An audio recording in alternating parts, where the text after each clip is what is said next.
How do you personally handle that? Because I think that that's the harder part. It's like, okay, everybody feels that way, but now what do you do once you feel that way? Yeah, I mean, it's a constant journey for me. The way that I've been handling it this time is just because, okay, so with my last song release, the song did decently well on TikTok. It didn't go viral or anything, but Which song was this?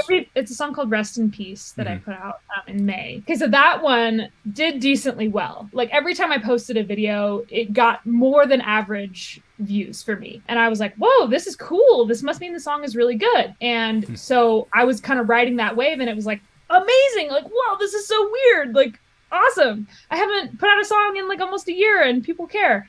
This is great. And then with this last song that I just put out last week called Wish We Never Happened, I've been posting it and it just hasn't done anything. And I was like, okay, maybe it's the song, maybe it's, my content, whatever. And so I tried posting content for Rest in Peace again in the middle of that, just to try to shake things up. Also underperformed. So I was like, okay, clearly there's just like, I was on a good wave with that other song a couple months ago.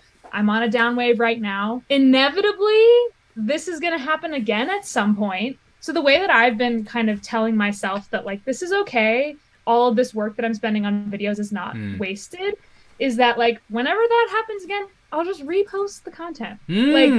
That's cool. Like, just repost it when you're doing better and then it'll have a second chance. And I've seen people doing this on TikTok, like literally reposting the same video like in the same day with like different whatever and having different varying results. So I think that that's the way that I've been dealing with it this time is like, you know what? I'm spending all this effort on this now and like it is fun and cool.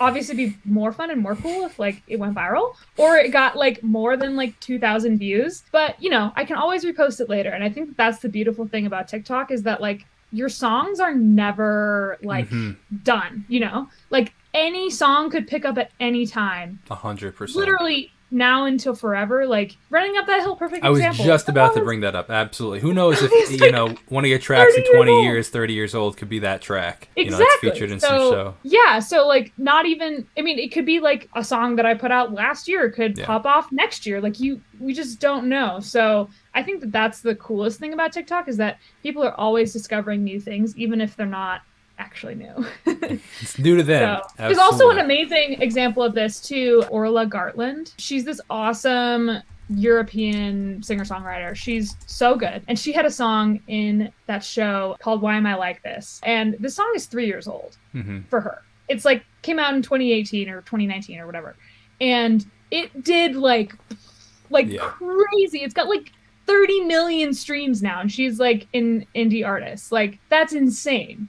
And that can happen like at any time, And I think that was due to the show, but also due to TikTok for sure. Yeah, it's also really interesting because I want to add on to what you said. I totally relate to and agree with everything you said. And to add on to it, it's my perspective to some degree is like that's never gonna stop in the sense of like the wave is never gonna stop. Yeah. When say the song has 100 million streams, it's to some degree being like, well, my last song had 170 million streams. Like it's just different levels though, right? But it'll never stop. Like some of Taylor Swift's albums do better than others, and if you're like, if you don't learn to deal with that now, it's going to be a lot harder when there's millions of dollars on the line, kind of thing. Exactly.